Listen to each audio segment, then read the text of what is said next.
Today is Monday, February 8th, 2016. My name is Juliana Nykolaiszyn. Also with me is Anna McDougall with the OSU Library. Today we're in Davis, Oklahoma, Murray County, interviewing Casey Killblane as part of our Cowboys in Every County Oral History Project. Thank you for sitting down with us today. We really appreciate it. Thank you. Casey, let's begin and learn a little bit more about you. Could you tell us the year you were born and where you were born? I was born in 1962 and born in Sulphur, Oklahoma, which is in Murray County. All right. And tell me a little bit about your parents. Parents, both parents graduated from Davis Public Schools here, so we have kind of been here for quite some time. My father moved here in 1949 and bought the ranch that we're on now. And my mother was born and raised here, so they were high school sweethearts. Graduated from Davis, and Dad continued ranching. And Mom, they married and started their family. And so we've just been here the entire time. I was away for about 12 years total, and then we moved back from after I was married in 96 and came back to Murray County. Okay. And as you were growing up as a little girl, you lived on the ranch. Tell me about life on the ranch. It was wonderful. My dad and my uncle both owned the ranch together, and so they had it was the Healy Brothers Flying L Ranch, and we raised Herefords, registered Hereford cattle. So I grew up knowing about cattle and showing some cattle. We never got real into it. We did just county level stuff. But I had 5 cousins who lived across the way from us, still here on the ranch, and 2 older brothers. So I was there were only 2 girls, the oldest child in their family, and I was the youngest in my family. So the girls couched everybody in, but we really thought we were boys the whole time. And it was a great way to grow up. Our school in Davis was small, so we got to do a little bit of everything. You could play basketball, be a cheerleader, be in the band, be in the math club, be in home ec. You just could do everything. So probably I was good at most things, but not an expert at anything because we didn't have to focus. We had a lot of fun. The family worked together. We always worked in the summers. The boys would haul hay. I said occasionally I helped by driving the truck as the hay bales would come up. Certainly hay production has changed since our years. One of the big memories growing up was a long time ago, back in the 70s, it was legal to have college football players work. You could hire them for the summer, and this was before football training went an entire year. You never got a break. So being supporters of OSU, my dad and uncle and ag and all, and my uncle had gone to OSU, my father did not. But they were able to get football players and hired to, the first year that they were living over at Turner Falls in these little cabins. They were horrible. I mean, I don't even know if they had running water. And when they finally Dad was asking them, where they were and all this stuff, and we had an extra room down in the basement. And so Tommy and Wayne came and lived in the basement that first summer. And oh my gosh, I was in second grade, second grade, life was good. I mean, these 2 college boys, and they were kind to us and fun with us. And when we'd get off work, they would play football with us. At least that's what we called it. They would go out and throw footballs, and of course we just thought life was great. And I was the all-time center, because all the boys got to play everything else. And my grandmother was a huge football supporter and loved OSU football, and they called her Granny.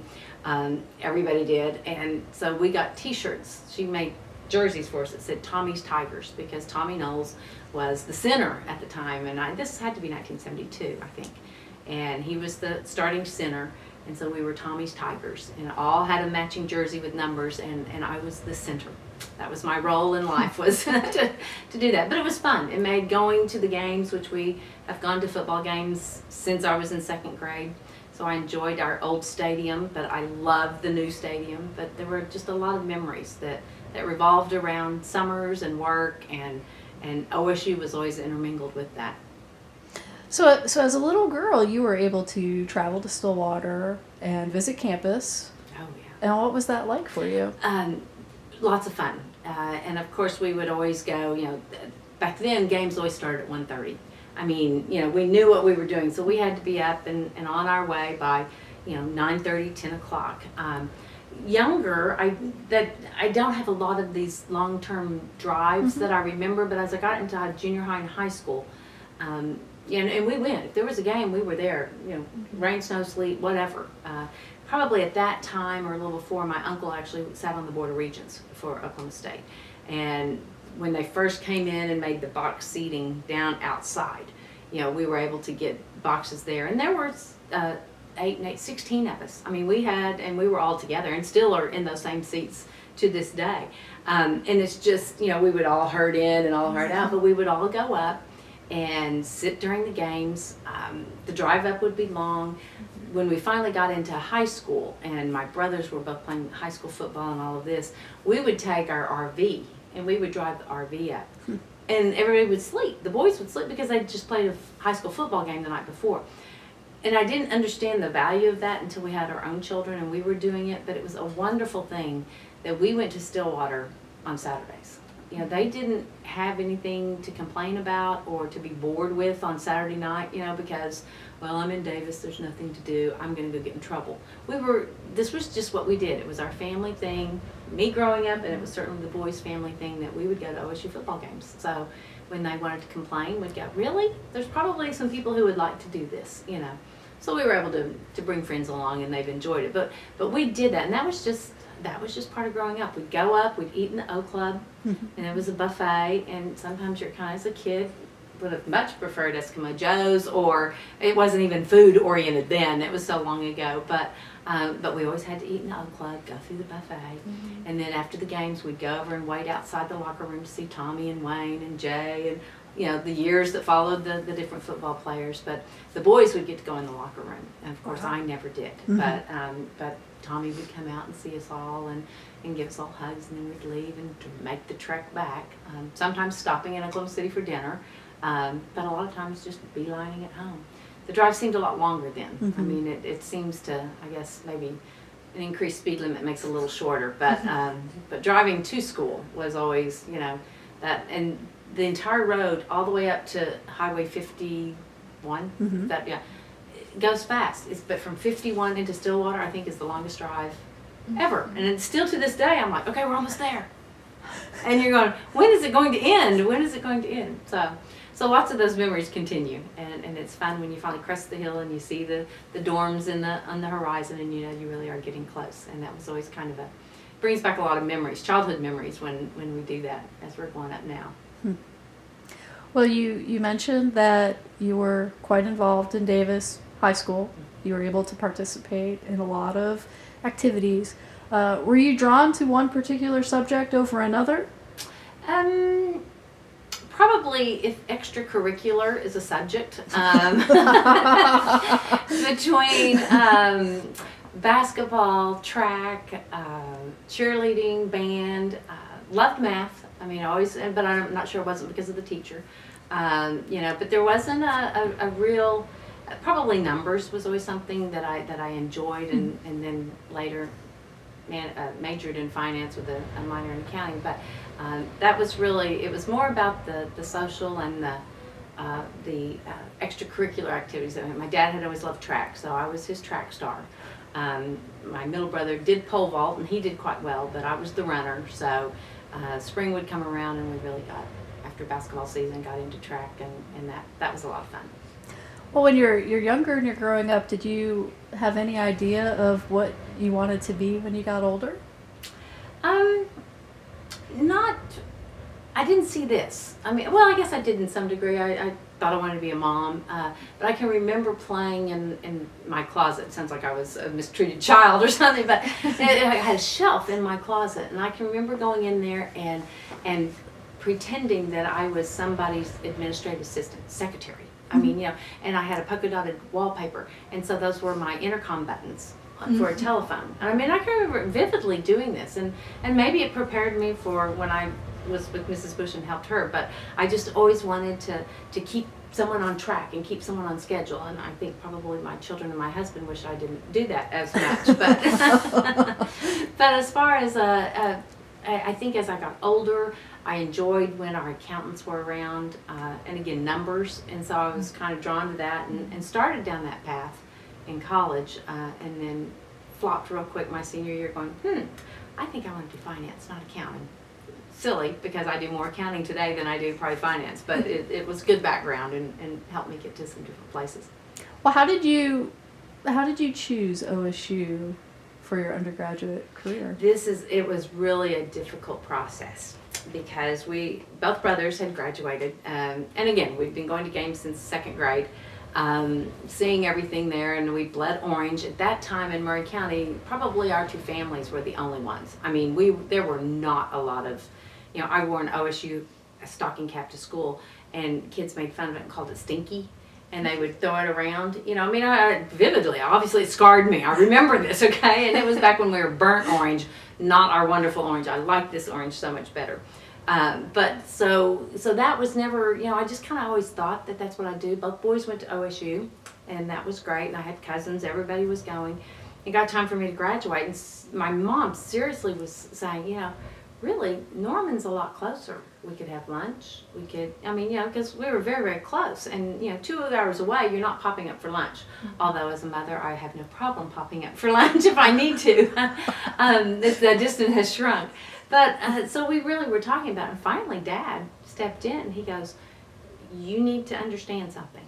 And I go, okay. And my father, any dream I had, he would have made sure I had the resources to do whatever. He goes, you can go to any school you want, any school, but I will only write a check to OSU. So you need to check your savings account, and then we'll go from there.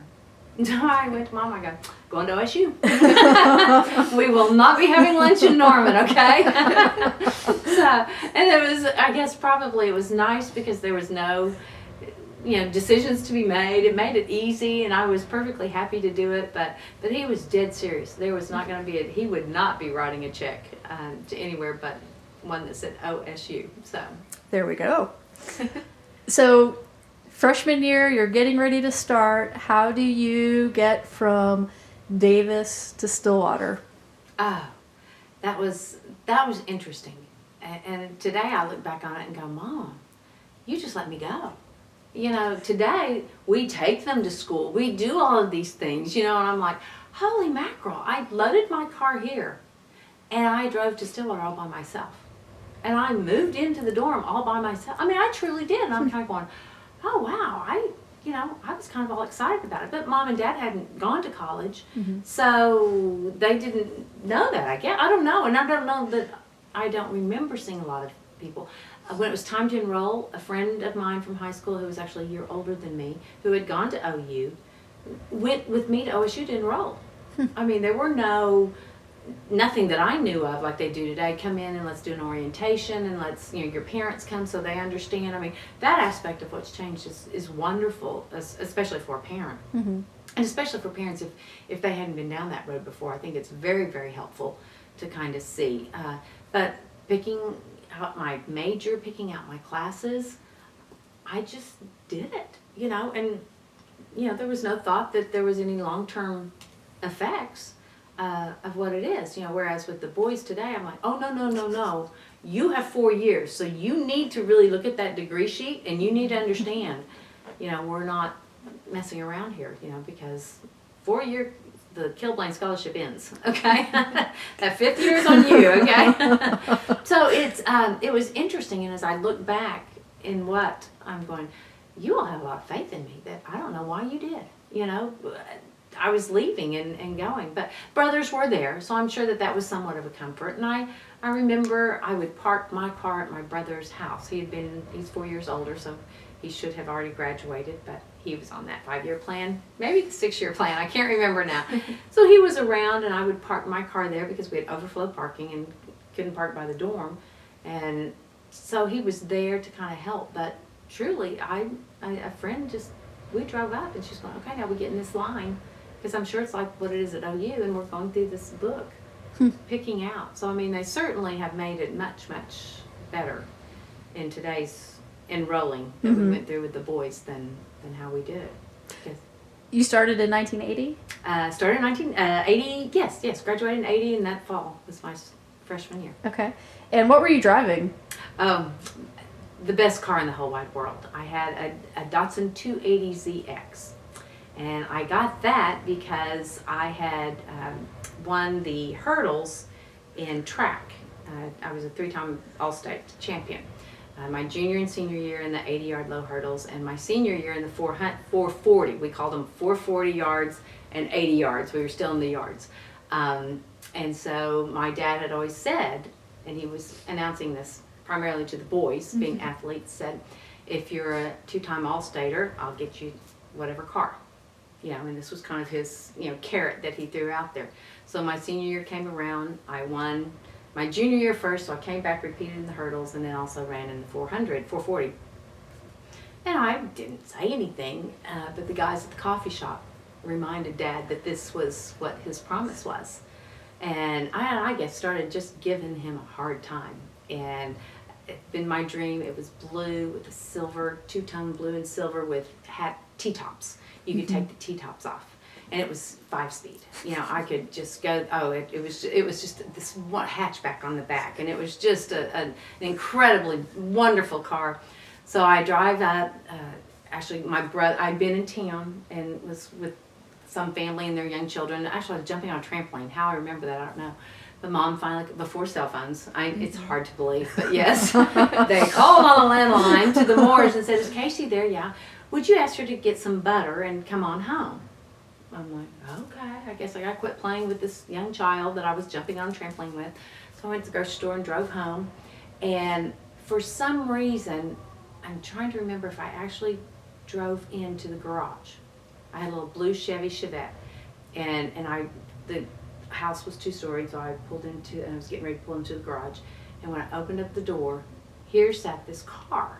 And it had a big bow on it and a big sign. And of course, my parents are coming down through the basement, and my brother's there all looking out the door to see what my response is, and I see it. Well, the note on the car was, congratulations, 3-time All-State, and then Mom writes, and making straight A's, because that was her caveat. So my senior year, I had pulled the 4-point my senior year, always had A's and B's, but the little extra effort, and I made all A's, So that was my car. But Dad, before I got in it, he said, okay, here's the rule. You will not drive over 60, and you will wear your seatbelt, or the car's mine. I go, okay. Now, this is before seatbelts were mandatory. Nobody wore a seatbelt, and it was a Datsun 280CX with a 5-speed. And so here I was, okay, I'm going to have to, So I truly, as long as I had that car, I obeyed those rules. I mean, I really did, which just, I thought finally at some point, maybe at age, 22, I might not, and this is when the speed limit was 55. So he was at least letting me go 60. I could at least break the law a little bit. So my brother's home, and he's going to ride in the car with me. I've had it about a week, and so I get in, and we head to town. And as you drove out, the curvy road. This is exactly the road that we drove every day. And I could drive all the way at 60 and never touch my brakes. I mean, that was my fun. That was my thrill. It was a race car. So we get started, and I go through those 5 gears, and I'm at 60, and Clay would go, what are you doing? Because I was going through it all, and then at 60, slow down and stay at 60. He goes, what are you doing? I go, well, I can't drive over 60. He goes, you are kidding me. So he gets home, and he's telling Mom and Dad, okay, now that's just retarded. I mean, why would you do that? Okay, she gets to 60 in 2 seconds, and then she doesn't drive. And he goes, what are you talking about? He goes, I said, you did not say how fast I had to get to 60 or how slowly I had to do that. So that was my big excitement with my cars. I could get there fast, and I could go without ever touching my brake at 60 all the way home. So unfortunately, I probably still do that in a Tahoe, and that's probably not a good thing. It doesn't hug the ground quite as well, but I still can come through those curves pretty well. Well, when you rolled into Stillwater with your car, what was your residence hall? Where did you live? I lived in Wentz Hall.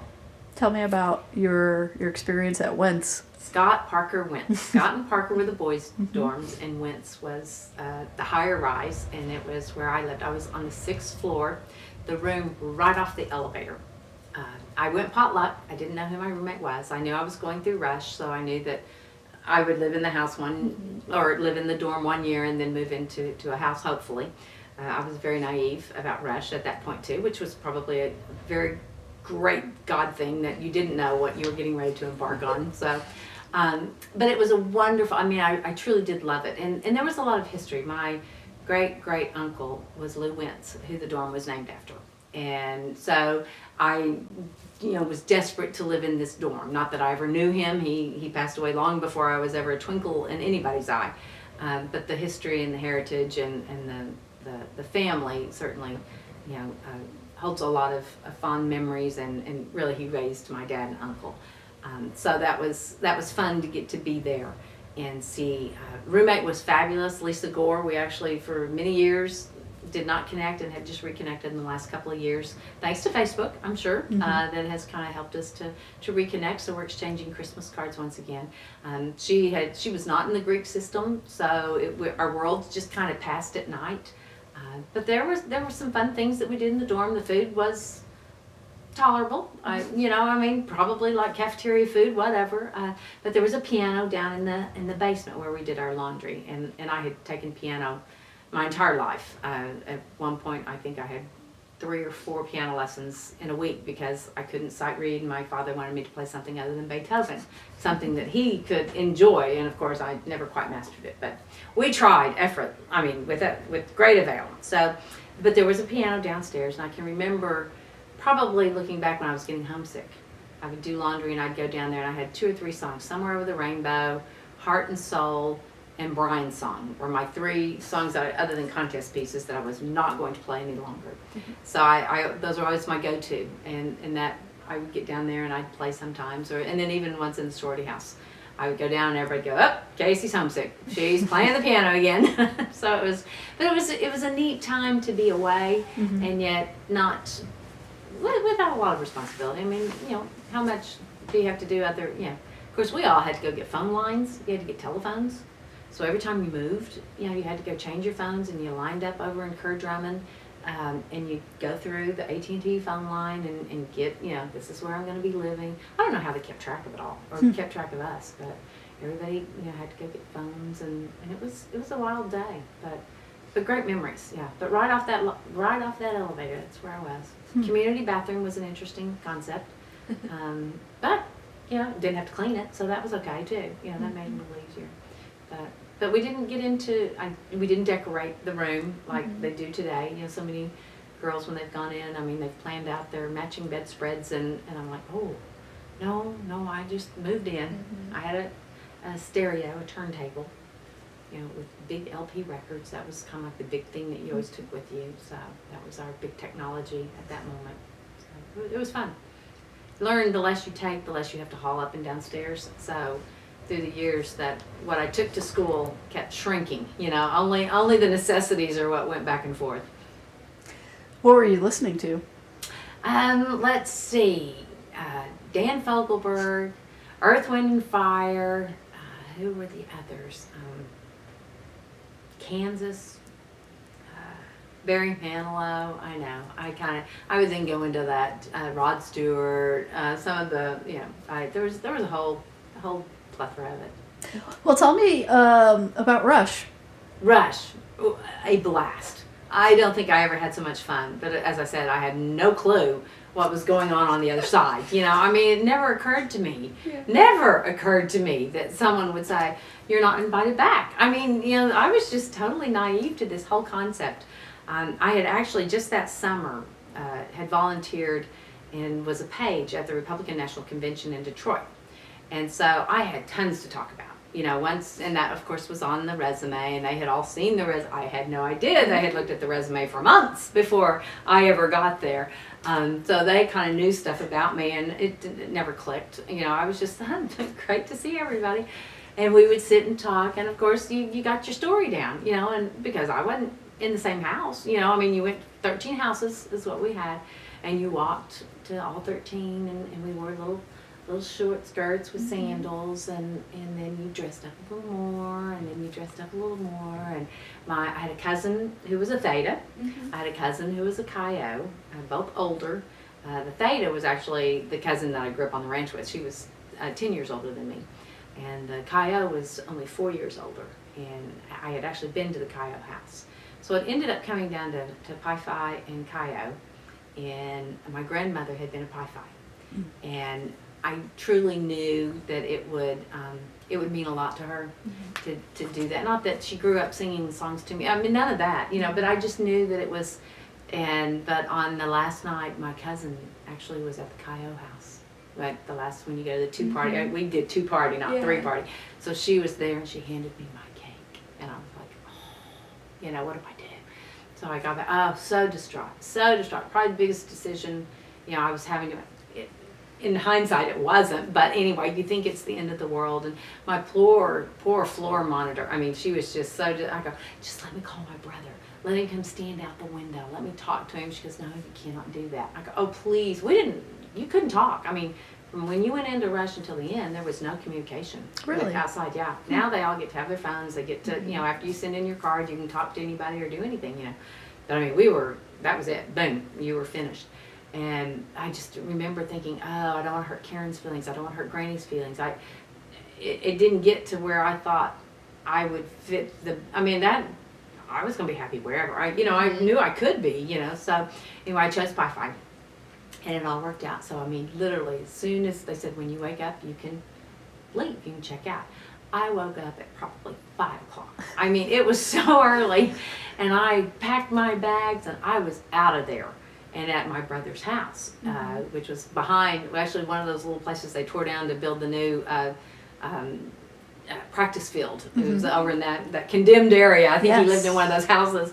And so I snuck over there real early. Well, my cousin had stayed there with him. I'm like, oh, God, now I'm going to have to, Of course, at the point, I didn't know which one I would get. I had made the preference of Pi Phi, but I had to match up on their list. I didn't know a legacy gave you a little bit of credit. Little did I know. Again, totally naive. So I got into his house and snuck in. Everybody's still in bed. I woke Colt up. So I'm jumping in bed with him, talking to him, the shoes still on, we're sitting here. He goes, what'd you do? And so I said, well, I prayed for Pi Phi.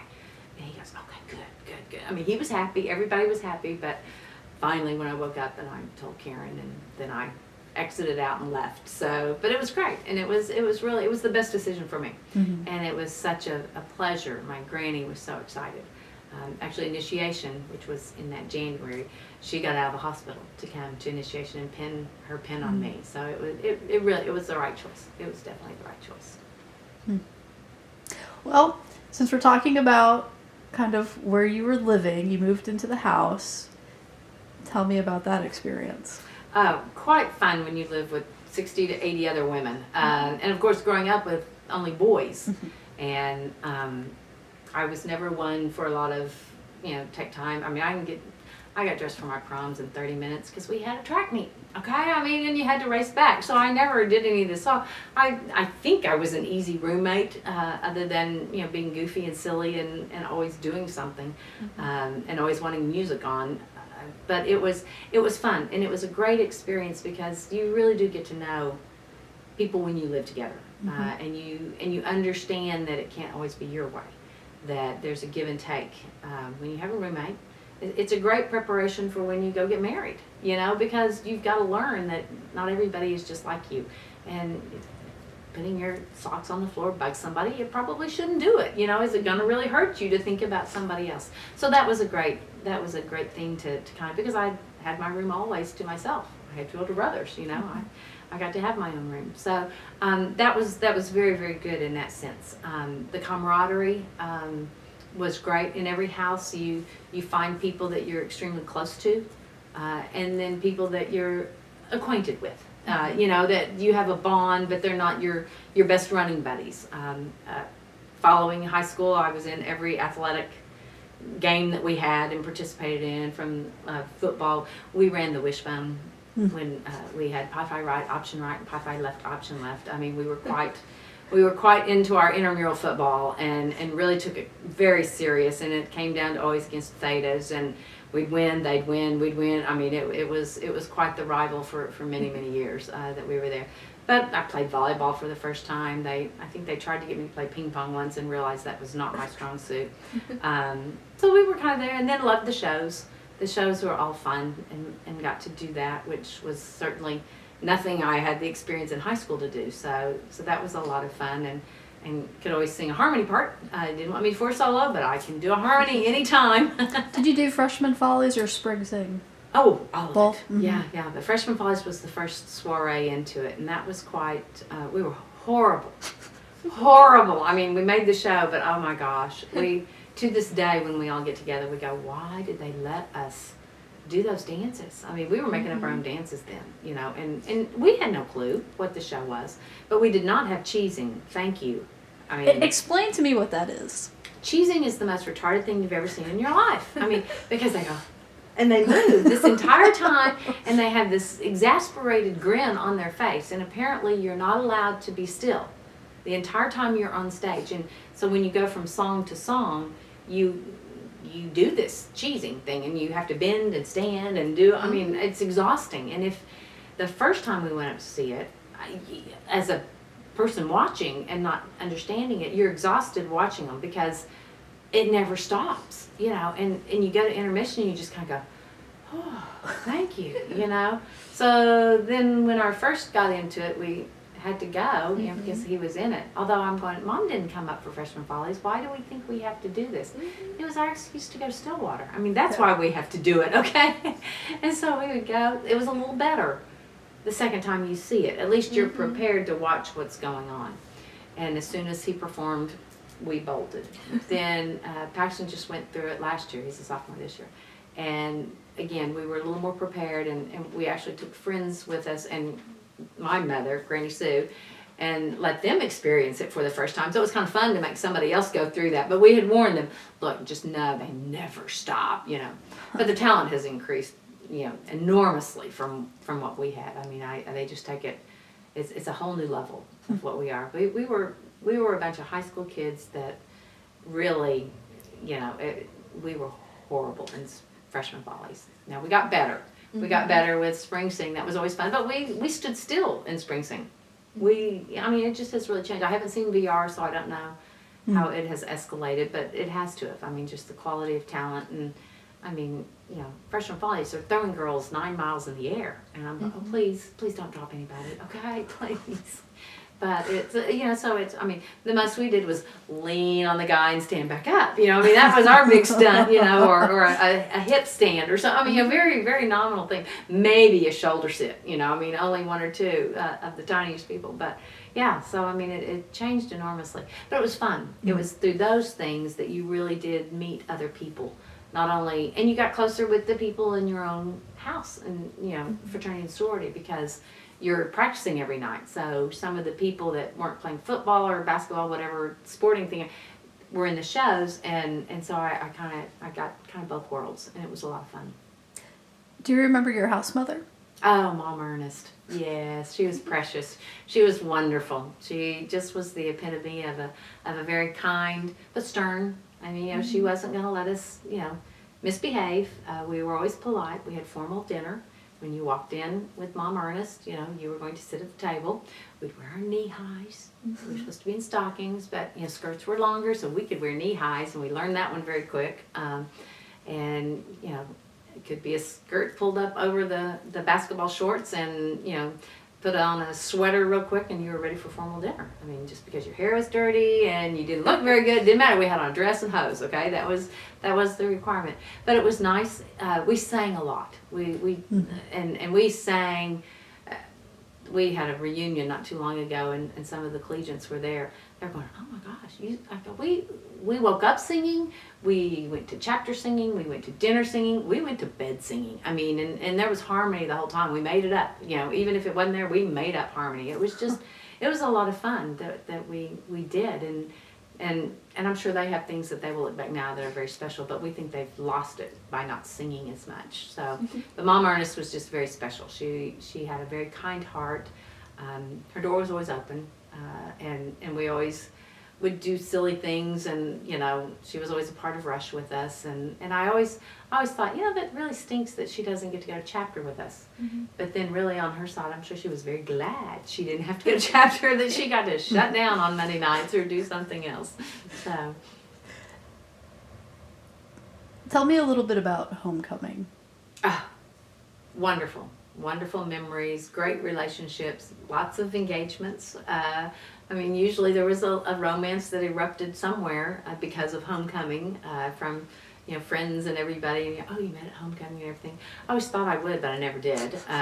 You know, and by the time you're a senior, you've pumped enough that you don't feel like you really need to do that, and so you just go over to socialize.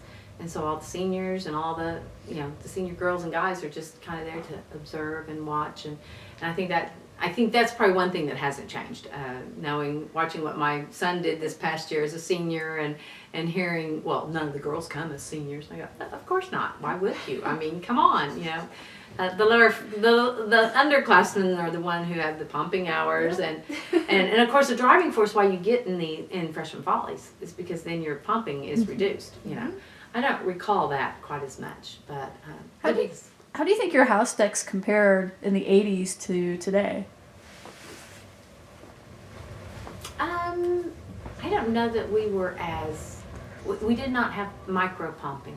Mm-hmm. So we did not have the facial, you know, the detail. I mean, you know, how incredible that it is. I think we were still, and of course I'm biased now. I was biased then. AGR always has the incredible engineering, and they seem to dream up something, and then the next year everybody's doing that thing. You know, the cylinder turning was Trevor's freshman year, the cylinder thing, you know, that, and so then the next year, you know, so it's kind of fun to watch that happen.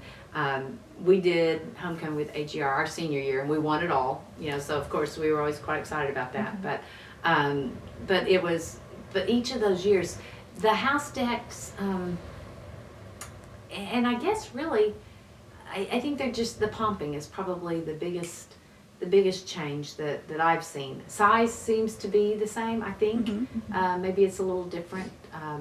And just the engineering has kind of beefed up a little bit, you know, and you know, you can kind of go on one hand, oh, do we really need to spend that much money on this?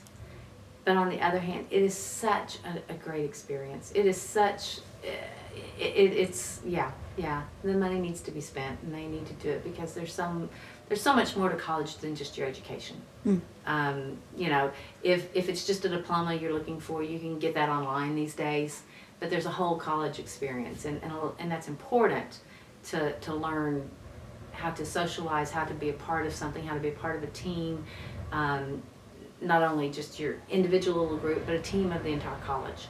And it builds pride. I mean, I think there's a lot to be said for being excited about OSU, and homecoming transcends that for many. If I were doing it again, I would probably try to be involved in the college steering committee, the overall, and I just never did that. We were more into the games that you played, the sign posters, and I will say we didn't have the philanthropic emphasis, probably in anything really. I mean, you know, we were just cruising along. We won the, you know, all university football championship for high five. Yeah, I mean, you know, it seems like there's a lot more emphasis on the philanthropy side, which is good, Hopefully it's teaching young people to think beyond their own squares and how to help and how to contribute. Well, we talked about a little of the fun you had. Let's talk about the academics.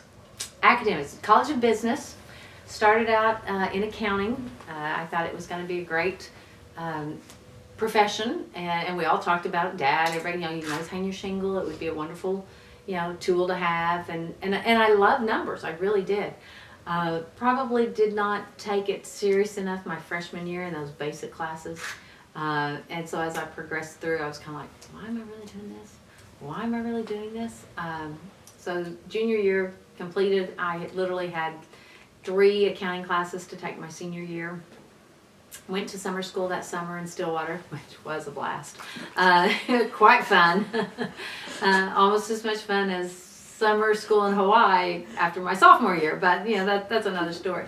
But I took a finance class and really thought that was what I wanted to change to. And so I had to fess up and tell my dad that I thought I wanted to go to finance, which meant I had 6 finance classes in one year versus only 3 and a whole lot of fun classes to take. But so my senior year I took all my finance and graduated with a degree in finance. And then I guess I went into politics and hotel and restaurant. I mean, didn't follow that path at all, but it served well. I mean, it's one of those things that has served through a plethora of activity.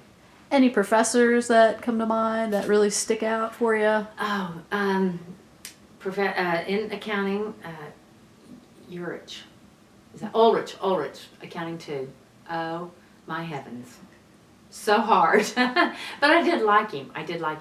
And then Jackman, Professor Jackman. And what was his first name? I should remember. And he used to actually do a bike ride through the Arbuckle Mountains here. And so years later, we reconnected. He taught business law. And I loved that class. That was really a great class to really kind of get an idea. And I think at that time, there wasn't as much closeness in the colleges. Whereas they really tried to envelop people and make the college of business, the College of Ag. I think Ag always did it just because of the virtue of the nature of what they were doing, and also people were always very close in the College of Ag. But there were so many people in business that we just kind of went to class, and if you didn't have something else you were involved in, you might get involved in the business clubs and things of that nature. And I noticed with the boys that they emphasize that so much more. Unfortunately, I don't think they've done it as much as they should have. But it was fun, yeah, probably I just remember Mr. Ulrich's class. It was hard, yeah. Were you involved in any other clubs on campus? I'm trying to remember. No, I pretty much was just the sorority, yeah. Okay. Which I would change that if, and I think again today they put a much greater emphasis on being involved in other things, which is good. I mean, you need to be a little more dimensional. Well, you're approaching graduation with your degree in finance. What are you hoping your next step will be? Do you have an idea, a plan? Well, the immediate plan was that August was 1984, and the campaign, the election, and all was back in cycle. It was a presidential year, so the Republican convention was going to be in Dallas. And a very, very close friend of our family that had been in Oklahoma Republican politics was going to be chairman of the convention setup and organizing and doing all of the things at the convention. And so I knew my dad had talked to Rick and that I could go down and intern and volunteer basically for that summer. So I knew I was going to Dallas in like June or end of June, July, somewhere in there, to work through the convention and be there and just do whatever they needed me to do. So when I went to interview that spring semester, it was rather difficult to say, well, I would be available in late August, maybe September. I mean, they really want people to come to work June, May, let's get to work. So I didn't have a real stellar experience interviewing for jobs. I tried. One job in particular I interviewed for, had sat down, had the interview, had my business suit on and talked to the gentleman, and really it was Coke Industries in Kansas, and my best friend, her boyfriend was working at Coke, and I was actually dating one of his friends, and we thought this would just be really fun to get to go up to Coke, and it would have been a great opportunity and a job. I would have loved that, so we went in to interview and talk, and Connie, my friend, got the second interview, and I get this letter back addressed to Mr. Casey Killblane. I'm like, I was in a dress, okay? How can you not know that I was, of which her boyfriend and the guy I was dating were very upset and were just ranting. How could you have done that? Anyway, so I didn't get that. So my interview experience was not great. Had talked with Bank Examiner, had looked at that and had an interview to look at that. But again, because I wanted to work at the Republican convention, I was limiting myself to some degree. But it paid off. It was well worth it, and it was a lot of fun to go down. And I was just a gopher. I mean, I would go for this, and I'd go for that, and I'd keep track of everybody's stuff, and just it was a great opportunity. But it did slow down the job process as far as finding a job. Well, I definitely want to get a little bit into your work in politics. But before we do that, let's talk about graduation. What was graduation like? Oh, graduation was fun.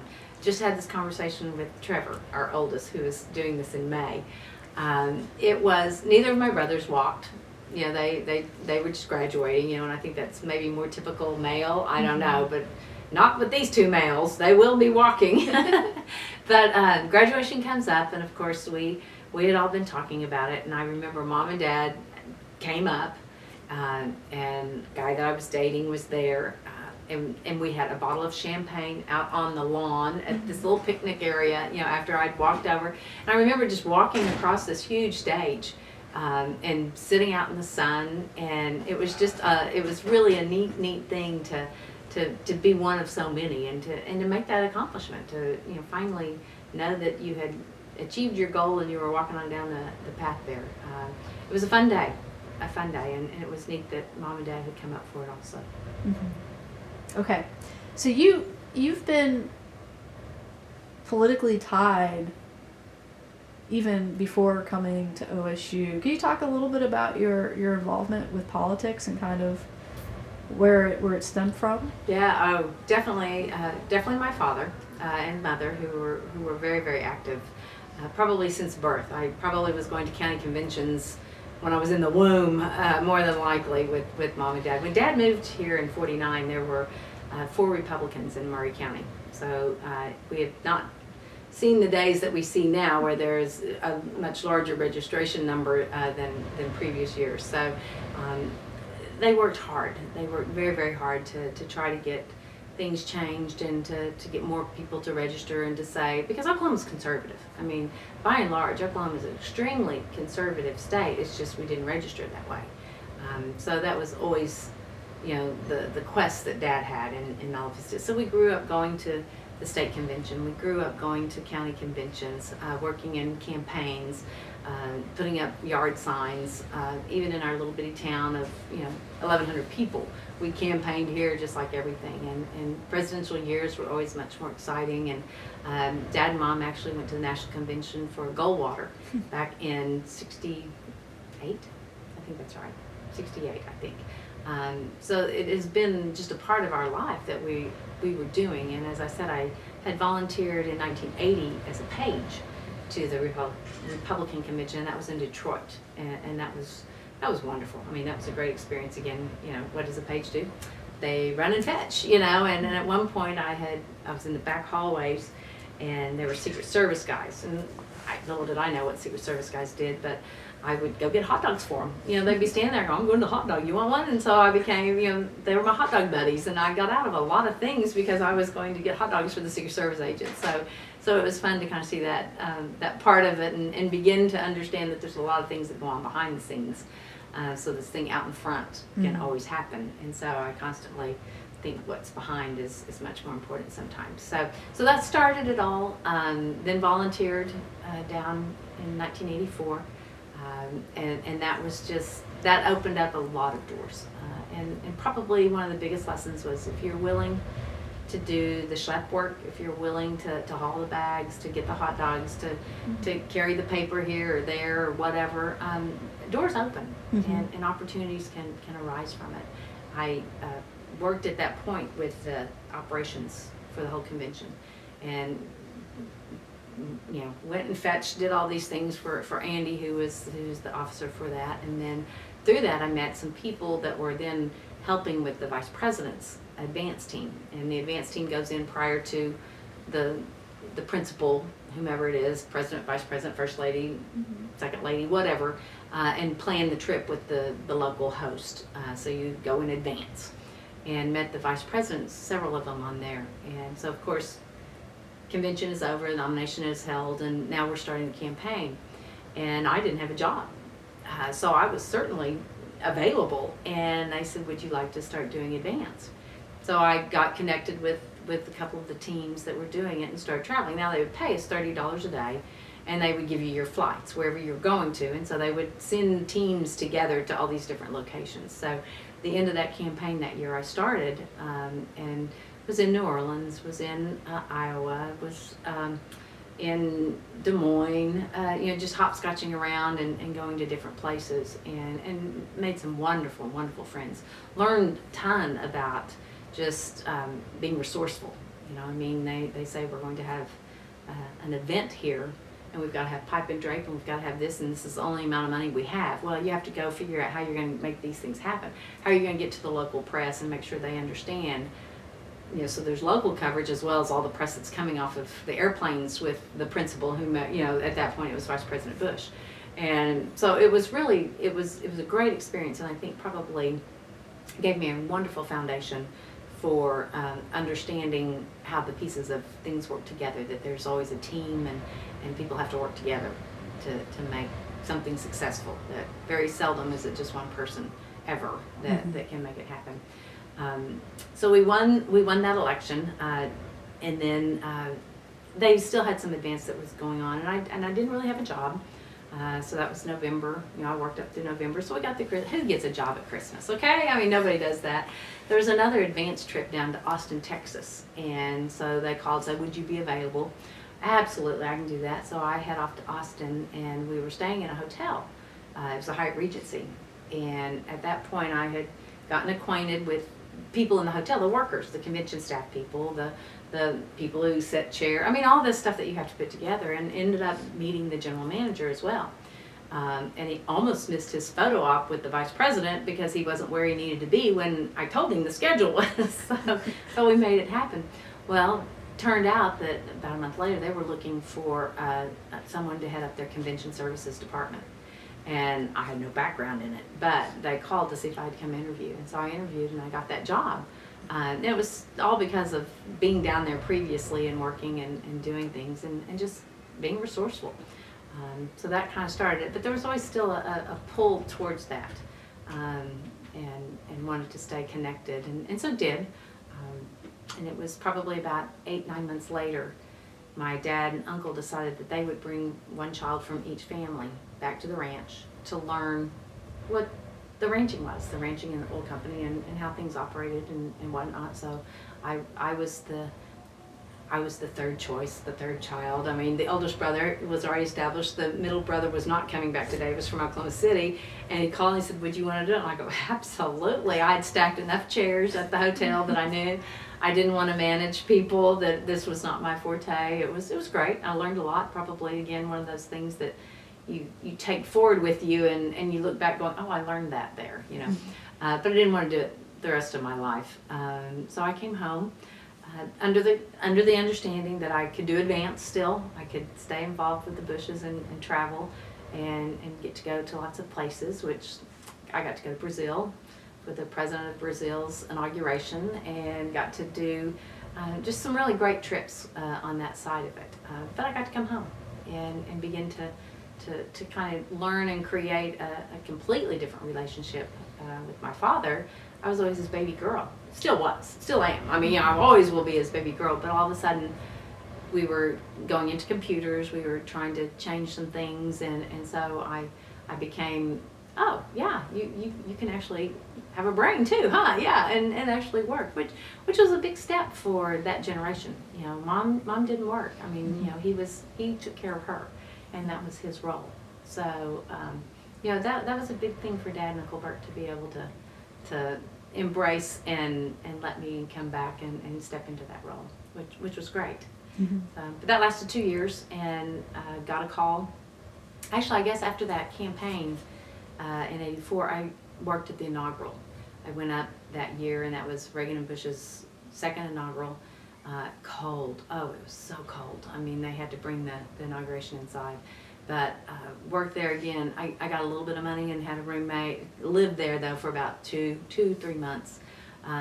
Interviewed for a job with Mrs. Bush that year, and did not get it as her personal aide. It got down to 3 of us, and we went to the vice president's house and had an interview, sat on a beautiful couch, and Seafred the dog was right here by her, and we chatted, and she was just lovely, loved her, and I really thought I nailed the interview. Apparently I didn't. She said, so, I'm 62 and I'm not going to carry my bags anymore. And she flew commercially always, and she said, you would have to carry my bags. I said, oh, Mrs. Bush, that's not a problem at all. You see, I grew up on a ranch and I hauled hay, so I can carry your bag. I mean, I thought that was a good answer, But anyway, we've laughed about it since, and I didn't get the job. Another lady who was wonderful, just quite nice and very, very sweet, got the job, and she was with them just at 2 years. So after that I go to Austin and come here. And I was here 2 years, and her chief of staff called June 12th at 4 o'clock in the afternoon, but who remembers specifics? And she said, Casey, Mrs. Elizabeth is leaving, and would you be interested in talking with Mrs. Bush again about the job? And I said, well, I would be interested, but I'm not going through a big process. You know, if there's 100 people going, I'm not doing it. And so we agreed there wasn't. So I flew out and interviewed. And it was hard to decide. I mean, I knew I was leaving here, which really was a career, a life, of something. You know, I mean, it wasn't the most opportune place to be single. I mean, there's not a plethora of single men running around Murray County, so not at that time anyway. But it was the family. I mean, it was a heritage. It was, you know, I mean, it was the family life, you know, and it was a great life. I love it. But I went to D.C. and interviewed, and as we were chatting, Mrs. Bush, she and I were talking once again, and she's in the middle of the interview stopped and just said, I want you to take the job, but I can't go through another one of these searches until after the campaign, so you have to promise that you won't leave until he was going to be running for president. And I said, I can do that. And of course her chief of staff was sitting over in the corner going, oh, but we haven't talked. Mrs. Bush said, figure it out. When can you start? I said, I can be here whenever you need me to be, you know. And so I guess I really kind of knew, and I think Dad knew, that if you know, it worked out that I was going to take it. But it was hard. It was hard to decide because I knew if they didn't win, I was done. You know, and that was about a year. I was going in August, and the election would be that next August or next November, so a year and a half.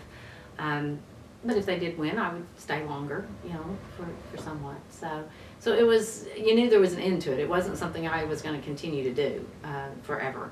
So I gave that up, of which my oldest brother was then ready to come here, so it worked out well. I mean, all things do work out quite well for everybody.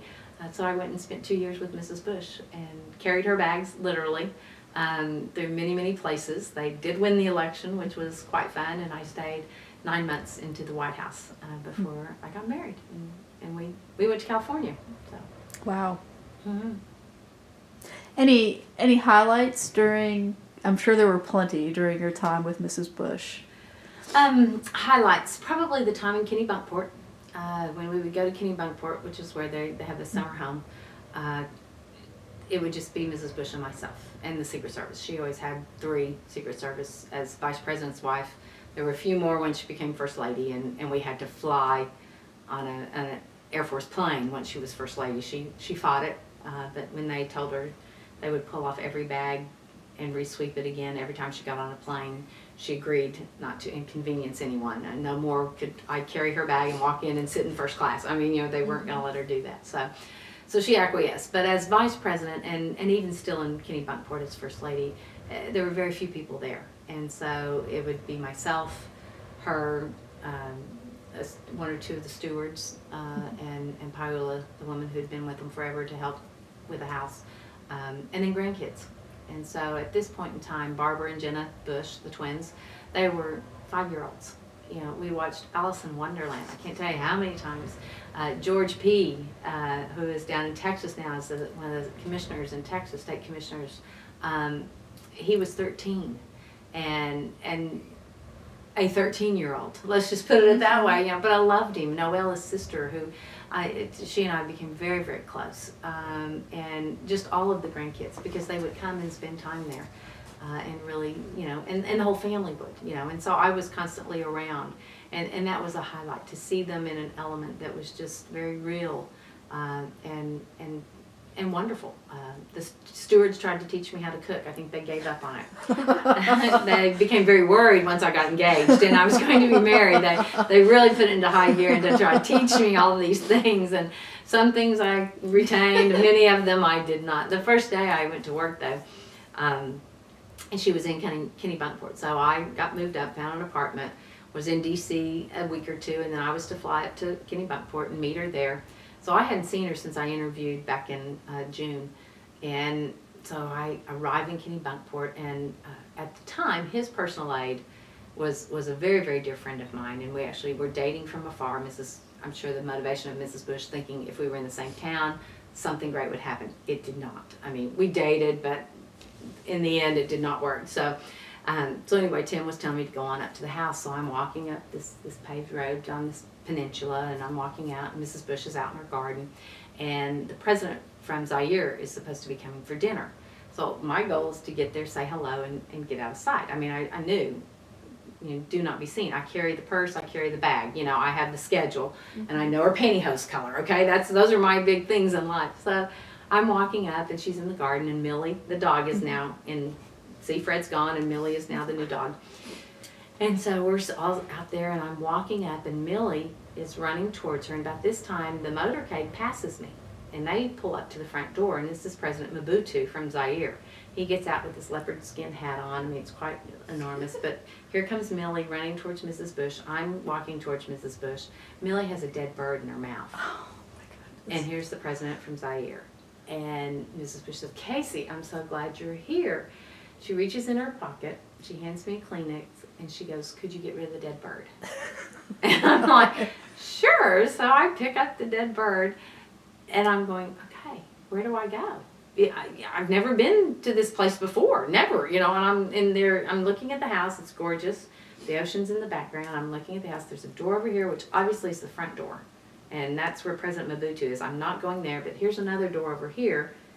But I see nothing. I mean, I've got to get rid of this dead bird, Why did I go throw it in the ocean? I don't know. But, anyway. So I walk in, I choose the door on the left, and I walk in right into the kitchen where they are cooking dinner for President Mobutu. And I have a dead bird. I go, "Hi, I'm Casey, the new personal aide. I need to throw away this bird." And so, of course, they're like, "Oh, my God." They shoo me outside, and here's a trash can very neatly hidden. So that my first job, assignment and duty was to get rid of the dead bird, which really should have told me that life would be full of adventure, and there was, and fortunately, nothing that I wasn't willing to do. So we babysat, we helped clean the house when we opened it up in March. Everything from just, helping her learn how to use a computer, which was a lot of fun. So it was, lots of great memories. Places traveled, wonderful. Foreign countries, 17 different foreign countries. Got to see Poland under communist rule, and they got to go back under freedom, democracy, which was a lot of fun to see the two in contrast to that, and it was just it was neat.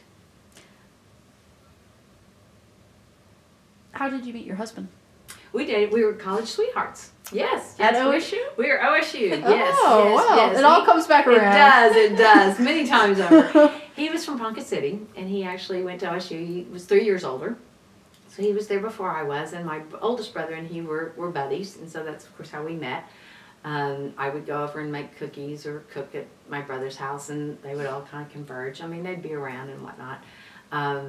And we dated 2 different times in college. My freshman year, we dated for about 6-8 months, and ended up going into the summer. And of course, that was distance, 2 hours away in the summer, and he was going to room with my brother that summer. And that really doesn't work well, to room with your girlfriend's brother, because they were friends before, and so they wanted to go out and go to the bar or whatever, find dates and do all of these things. Well, but this is supposed to be my boyfriend, and so anyway, poor Hugh was right in the middle of it all, and so we agreed not to date, which irritated me, but that was okay. Until I was coming back in the fall for my sophomore year, and came back, and he just really wasn't calling me quick enough, so we didn't date.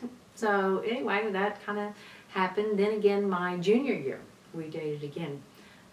Broke up, always on the best of terms though, always. It was not a good time. My immaturity of him not spending enough time with me. I mean, I need to be the center of your universe, and he actually had a painting business and owned a liquor store. He had bought a liquor store at that point. It was a great place to cash a check. And so, I mean, there were just things that kind of evolved, but we kind of stayed in touch always. And during a campaign trip, he had actually gone to California with his brother and had started building. He was in investment banking in the 80s when the world crashed. So we ended up out in California and started building with a gentleman out there. And I was on a campaign trip, and just God's grace, I'm sure, is how our paths crossed again, because a card that I'd sent to him came back, and Mom said, "Oh, this card came back that you sent to Hugh. He's in California." So I called his brother, and he didn't come up the first time when we were going to be in LA. He was in San Diego. And so he said, "But call next time you're around." I said, "Okay." Yeah, so Labor Day comes around the next year or whatever, and we're back out there, and I called, and he, his brother said, "If he tells you he's not coming up, you call me back, because he moped around here for 3 months." I went, "What? Really?" And so I'm kind of going, "Oh, wow." You know, this is like 7 years later. So anyway, we started dating from afar. And again, no cell phones. So it was only when we could get on telephones and talk. And I took a red eye out to California to see him, and started dating officially at that point. Of course, I supposedly was dating the other guy. But it wasn't going anywhere. And so we were chatting, and he finally said, "You know, really, if we're going to do I'm not doing this again if we don't think we're going to talk long term." Of course, I didn't know really what he was saying. I mean, I was kind of being naive. Yeah, absolutely. So anyway, we started our big conversations, our big deal, and we got engaged, and it was in 89. We got married in November of 89, and I moved to California. So I gave up my political life at that point to go west. Wow. And it was fun, though. It was really neat. Had to fess up to Mrs. Bush that Tim and I were not going to work out, and it was after the election. You know, I kind of thought, well, if we lose, I don't have to confess to anything. You know, I'm going home. You know, if we lose, I don't have a desire to stay. I mean, I'm doing the job I want to do. I didn't want to be in D.C. I mean, I wanted to be with Mrs. Bush. That was what, you know, my desire was. So we won. So then I had to confess. So I went into her a day or so after the convention, or election, and I said, "I need to talk to you." And she said, "Okay."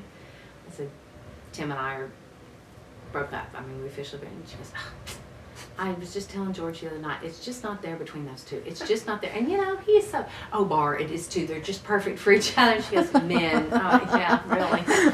So anyway, I was a little timid, but that summer Hugh would send care packages to DC, or to Kennebunkport, and he would have things in there for Noelle, the granddaughter, scrunchies.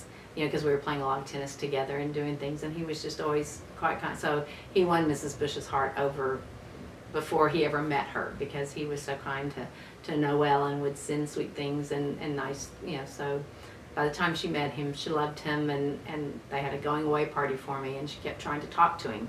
We were in the White House, and she, you know, she'd walk up, "Now I need to talk to you," and she would get teary-eyed. Aww. And he'd go, "And it's okay, you don't." She goes, "No, you don't understand." So it was really it was neat, and she was very excited, and it was fun that I got to experience all that with her and go through that. How long were you in California? We were there from 89 until 96, so Wow. 7 years, 8 years, however long that is. Yeah. In San Diego, I ended up, he continued to build, and I worked for a hospital foundation in fundraising, and then went to a community foundation, also in their fundraising, and was there. Had both boys in California, so it was nice. Having worked at the hospital, I knew all the doctors, and that was really quite nice and easy. But we really wanted to raise the boys in Oklahoma. So Trevor was 2, and Paxton was 7 months old. And we kind of said that summer of 96, hell or high water, we'll be back before the end of 96. Somehow. And there was a house here on the ranch, and so we asked Mom and Dad if we could at least land here and figure out what we were going to do, because we really had no clue. But we just wanted to get back to Oklahoma. So we landed here. Hugh went back to California a couple times to finish a house that he was building in Malibu. And I would have, that money that we would have eventually moved somewhere, Ardmore, Oklahoma City, somewhere bigger, because Hugh grew up in Ponca City. But he fell in love with it as much, if not more, than I did. And I would have always been the one willing to have gone.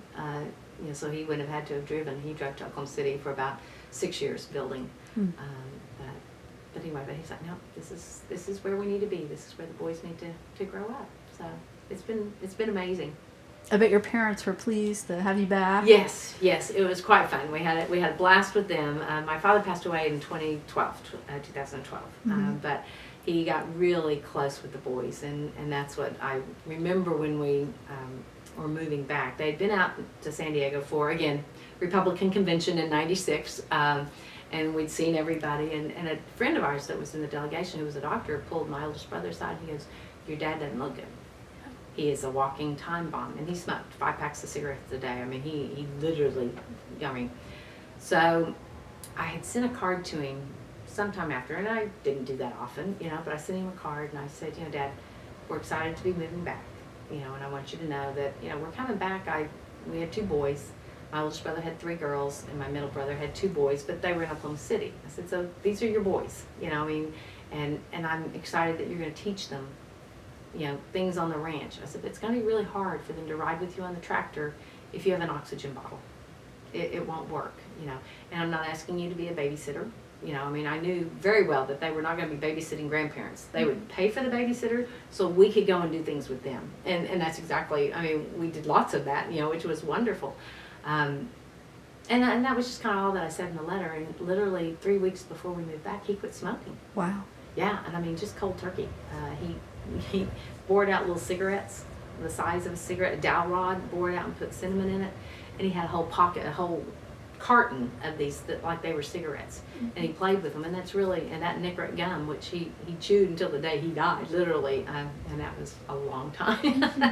96 to 2012, he was still chewing the Nicorette gum, but anyway, it did, and it, I'm sure, is one of the reasons that he got to live that much longer. And when he got his helicopter, he started flying helicopters again. So, but it was great, and the boys really did. They had fun with him and with Mom. Trevor was really, really close with Dad, and Paxton and Mom, who we call Granny Sue, they are thicker than thieves. If any of them ever get in trouble, they will be calling Granny Sue before they would call us, especially Paxton. And she would go running immediately because they really, really are close. And they're very good to her. They call her, they're walking across campus, today, and we'll call her and say, hey, what are you doing, Granny Sue? Just going to class, wind's blowing, they don't talk long, but, so we're very blessed. They're very sweet to her, and she enjoys it enormously. Well, you moved back to Oklahoma, Murray County, where it all began. And what are you doing now with your career? Career-wise, Hugh still has a building company and rental properties, so I do the books for those. I have a small little oil and gas company that I run, mainly royalty investments, that were inherited from Uncle Lou Wentz and my own dad and uncle who were kind enough to help us out, the children. And then I help Mom, and had been helping Dad on the ranch and the oil company that they have with their books and management and all of that. So have a lot of hats that I wear, but the big thing is just really kind of taking care of Mom, making sure things continue to go, hopefully well, see what our future holds, how we can keep the ranch together and make it profitable, so that it's a legacy for our children, for her grandchildren, and hopefully generations to come. Is it primarily cattle? All cattle and hay. We do bale some hay and sell it, but it's primarily still Herefords. I think probably Dad would come back and haunt us if we ever did anything other than Herefords, and I think everyone's fairly brainwashed into that, so I think we're safe for a few generations anyway. But it's a great life because you get to be outdoors. Both boys love to hunt. Hugh loves to hunt, so they hunt deer. Hugh's more of a duck hunter, bird hunter, than a deer hunter, but both boys love to be outdoors and to fish and hunt and play. Are you still involved with TSET? Yes, still on the board for TSET. TSET's the Tobacco Settlement Endowment Trust. I was appointed to that in 2002, finishing a term from one of the original board members when the state voted to establish a trust fund and that's the tobacco money that comes from the tobacco companies to help offset health issues caused by tobacco use. So TSET now is approaching $1 billion in endowment, and again the fund sits there and only the earnings can be spent on programs to improve the health for Oklahomans. Last year we had about $53 million to grant. This year we have about $42 million, as it has affected everyone. We're very happy, though, that we're able to continue all that we started and have expanded into research, but all of our research has to do with those illnesses that are primarily caused by tobacco use, and also the leading causes of death in Oklahoma. Mm-hmm. Cardiovascular disease and cancer truly are our biggest killers, and so much of that is caused through tobacco and ill health, obesity, lack of nutrition, fitness. So we're really excited. We've had a grant or two with OSU, and mm-hmm. really excited about the whole wellness side that's happening there, and it's a lot of fun to see. And we obviously have seen a reduction in smoking prevalence in the state. When I got on the board and when we started, it was about 28%, and we're down to 21%. We're still above the national average, which is not acceptable, but we're seeing the dominoes click off. We're seeing it, and of course, there's always the big debate on what are the real drivers. How do you get people to quit? And I think it's a cultural change, and it comes about very slowly, unfortunately. There are policies that help expedite that. There are also price points that help determine that as well. And of course, all the arguments pro and con against that. But there is data to show that as the price of cigarettes go up, youth smoking especially mm-hmm. goes down. And so if we can get youth to stop, mm-hmm. I mean, we want everybody to stop it. We just don't want people to begin the habits. And so, of course, the new nuances of electronic cigarettes. What is that really? There's not the data out there. There's not the research to say whether it does really help you stop. Talked to one person, it helped. You talked to another one. All I did was inhale more nicotine. Mm-hmm. They do know that nicotine is not good for young children. Period, in any form. And it's actually lethal. So we keep making strides, but it's exciting to see that we're able to expand. Focus is still tobacco. Get people to quit, but we see that there's a whole spectrum, mm-hmm. and a lot of things need to change in a person's life to help them be successful in their quit attempts. So it's been fun. It's been a challenge. It's going to get even more challenging because supposedly we have a pot of money sitting there, which we don't. I mean, the billion is in an endowment fund. We only have the earnings, and when everybody's investments go down, ours do too. Mm-hmm. But really exciting, we were able to fund help with the residency program at OSU Tulsa. That was really a lot of hard work, and it was we see the involvement with TSET is really breaking down some of these barriers that have existed in our state. Tulsa, Oklahoma City, OSU, OU. No one wants to be OU more than I do. I mean, and I love it when we do. I love it and have a hard time on other issues, but we really have seen when we've been able to help promote when it's better for the state. Yes. And a gentleman on our board who works for OU Health Science Center actually helped OSU Tulsa develop this whole plan, and from the expertise he had at OU's Health Science Center to ask these questions and point out things about residency, we came up with a plan that hopefully, will be able to go forward and really help our state. So that was exciting, and I think more so than the actual residency slots was the conversation that's happened. And now OSU has come and talked to the Stevenson Cancer Center, which I actually was a patient, so I have to like OU for something. But they're beginning that whole conversation about, you don't have to have a cancer center in every single place. We have resources. Use what we have, and how can things that are here mm-hmm. benefit there and vice versa. So it really is exciting to see some of those walls begin to be broken down. And I think that goes to the leadership of mm-hmm. both of the colleges. I think President Bourne and President Hargis really are striving for that, and that's really beginning to filter down to have some really good impact. One of the grants that we did first on was to the Adult Stem Cell Research Center, and it ended up being a conglomeration of OMRF, the Oklahoma Medical Research Foundation, OSU, and OU.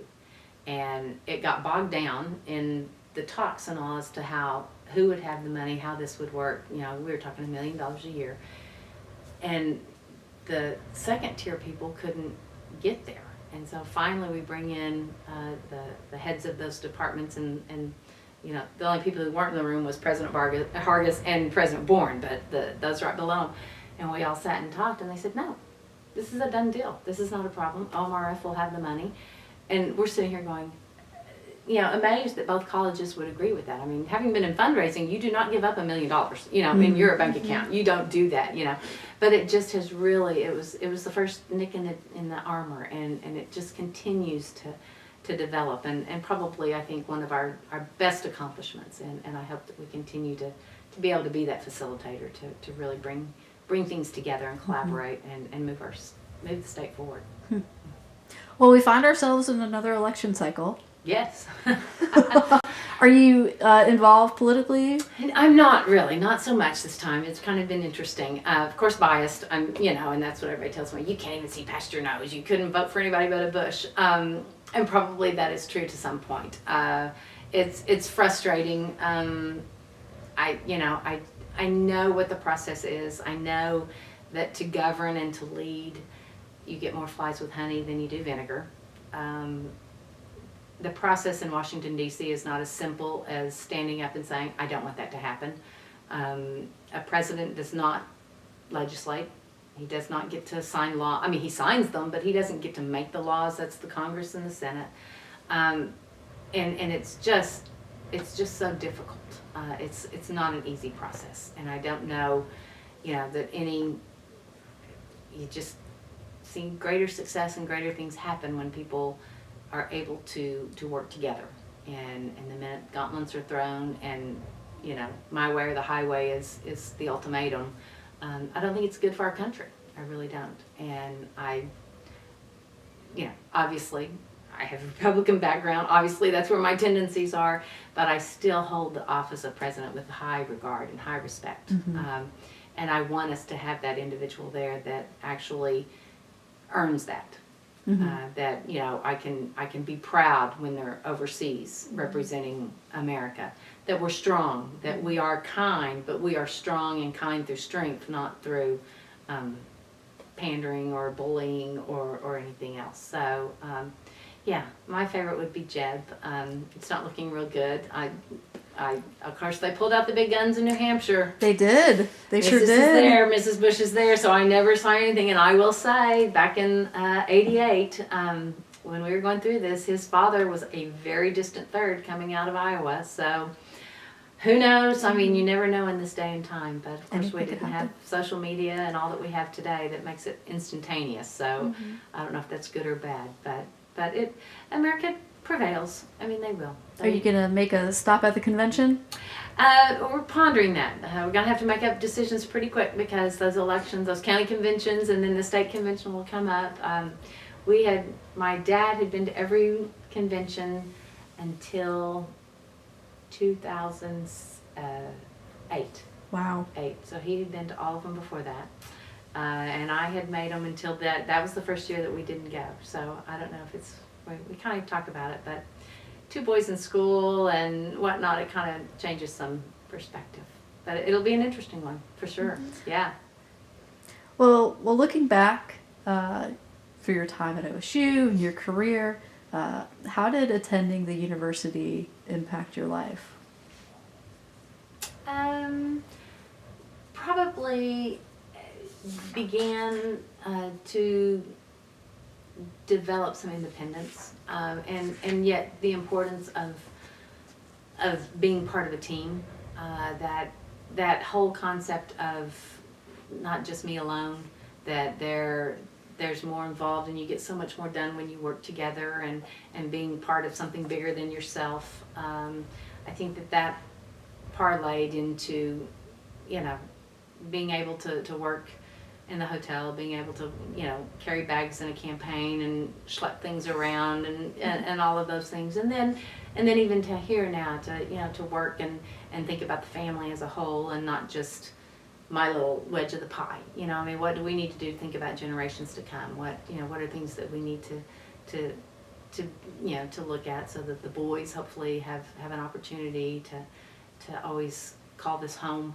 And for their children as well. So I think that probably OSU begins, I mean, back in that day, we did not win football games, okay? So you had to be like this loyal fan, okay? I mean, there were a lot of games that we sat through, and every time, next week, we'll get them next week, or, next season is going to be unbelievable. I mean, we were the eternal optimists, so I think a huge family experience, being optimistic was always one of them, and just to be proud and know that there's a lot of good out there, and to be able to grab onto that kind of has transcended a lot of different areas.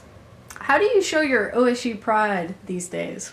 Oh, got an OSU decal on the front of my car. I love the color orange. Often wear orange. Everybody goes, "What's your favorite color?" I go, "Orange." What would you ask? So friends give orange. We have our OSU room with a pool table and a bar lamp over it that's OSU. We still go to all of our games. Everybody knows on Saturday that we will be in Stillwater when there's a game there. If it wasn't so far away, we'd probably be there for basketball. But knowing the 2 hours and late night, those are long drives. So we have gotten a little bit involved. They've started an alumni club here in Murray County. We had a gentleman move back, Bill Jameson, from Boston, and so he's real eager. We went to high school together, so he started watch parties and things of that. And so we try to promote. We talk to a lot of kids as they're getting ready to go to college.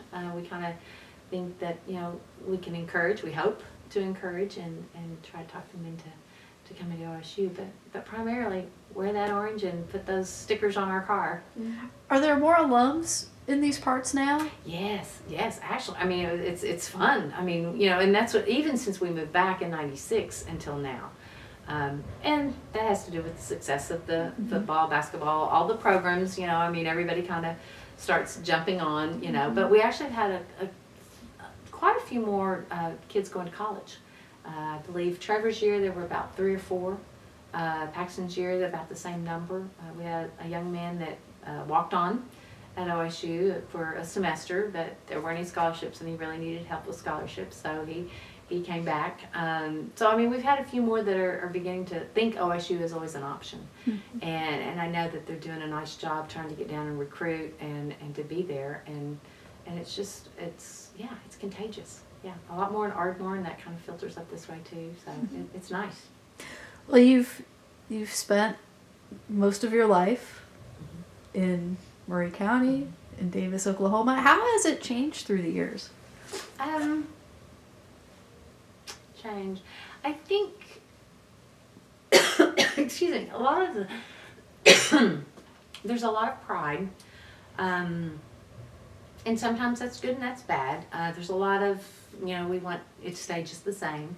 So fortunately, we've had some people that have moved to town that do want to see some things change and keep our downtown alive, because a lot of small towns, their downtown has died and moved off. I think we are trying to embrace tourism a little more with Turner Falls and the lake. I think some of that is happening where we're embracing that. And of course, as with the oil and gas industry goes, so does our area, because there's a lot of work tied to that. So we kind of see those ups and downs. A lot has stayed the same. I mean, it's still the small town. The school is still excellent. Has always been just wonderful.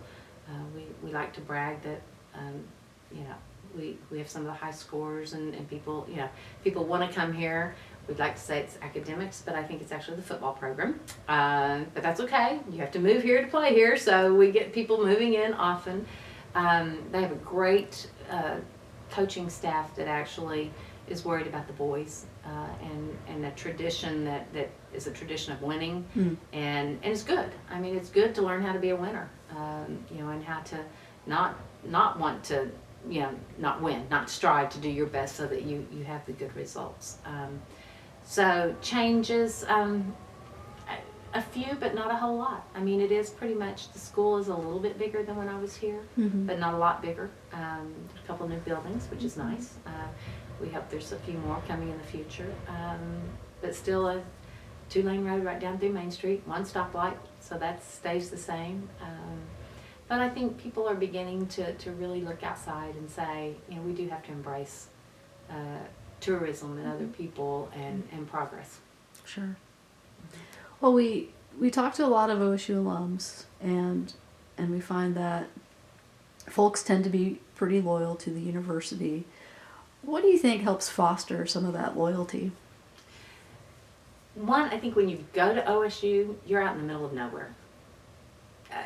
So it's not like you're gonna, there's not a lot of people that commute, certainly not in our day. I mean, there may be more now, and certainly with the online stuff, it's changed a little bit. But when you go there, you become a part of the community. And we've often laughed about this. When you walk across campus, how you doing? How you doing? Howdy. Everybody's talking. When I have walked across other campuses, people don't do that. And that's not just here in Oklahoma, but in other parts of the country. I mean, they're on a mission, they're walking, and that's it. But it's a very open environment, and again, I think part of that is the rural aspect. Of course, Stillwater has certainly changed enormously, and thank God they have a Chick-fil-A now, okay? I mean, there are certain things in life, in Starbucks, I'm very happy, but it still is that feeling, because it's not, Oklahoma City, Norman, Moore, they've all jumbled together. So you can very easily go to OU and not ever be on campus or live on campus, go park and walk wherever, and so there's a lot of extra commuting that goes on, whereas when you get to Stillwater, you're there. If you choose to be on campus, you're on campus, and that's kind of, and I think that garners, I think our homecoming is a huge reason. People identify, you get involved with something, and whether you're in the Greek system or not, you're going to be sucked into homecoming. If nothing else, you can't do anything on walk around night, other than be involved in it, because you're going to be in the crowd of, the sea of humanity that rains down upon Stillwater. And I think the university has done a really nice job in trying to embrace that and expand that. Welcoming for the football games, not putting up so many restrictions on the tailgating. Okay, tailgate on the grass. Okay, so we have to resod. I mean, I can't imagine what they have to do to keep all that. I mean, and it's still beautiful. The university itself takes pride in the campus and how the campus looks, and so that makes it easy for alumni to be proud of something. To see things in good repair, you're much more proud of. I mean, it's so much easier to take people to Boone Pickens Stadium than it was Rust-Oleum. Okay, I mean, I remember walking in and seeing, I mean, it just wasn't, I mean, it was fun, but, it's wow now when you walk in and you really feel like it's so being able to see the university take pride in it, I think filters down all the way through. Well, I guess I have one question. As a recent graduate, what advice would you have for current students or people that are just leaving OSU, having gone through just the whole college experience yourself? Stay connected. Stay connected. Definitely stay connected with the friends that you have now, and know that even some of those that weren't your closest, your paths can cross at any point in time, and that's something that I don't think you value until it happens to you. That you will see that down the road. And stay involved with the university. I mean, they've got a ton of ways to do that now. Very easy, I mean, which, and I think that you all, as opposed to our generation, have such a greater uptake on that, because the emphasis at college now is to be involved. Don't just be involved in your one little group, but how can you be involved in other things in the campus and explore that, and they encourage that, and they make it somewhat, it appears, it's a much easier and encouraged aspect now. And I think it's just to put it into your realm. It's a time in your life that you won't ever see again. And it's not to say it's the best time. It was pretty darn good. And I hope it's not your best time, because there's still so much to look forward to. But it's one of those that you really do.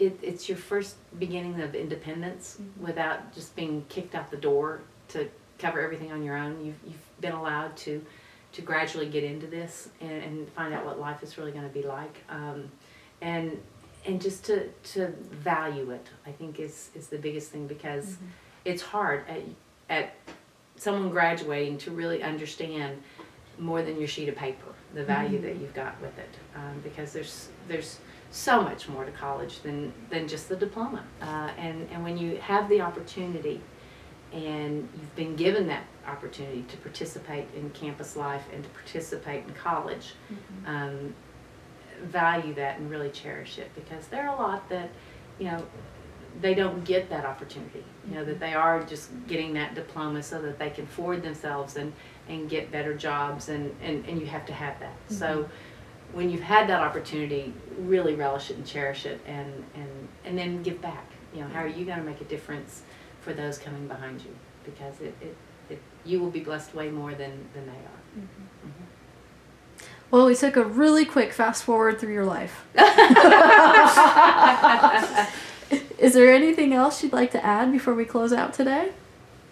It was truly, as I say, probably some of the greatest years. And having just went through a cancer bout, which is a boring subject, but anyway, it's all good. Everything's great. But you really do find, and that's that time of life that I was telling you about, that all of a sudden you're going, wow, that really did matter. Those days really do matter way beyond everything. And so to really value and cherish that. And then really to think about, what can you give back? Because the college has given you so much. Not only in your education, but just in a variety of making you a well-rounded person. And so what are the things you can do to give back? And so that's kind of, we're at that point. And once we're finished with tuition, we'll figure that one out. So,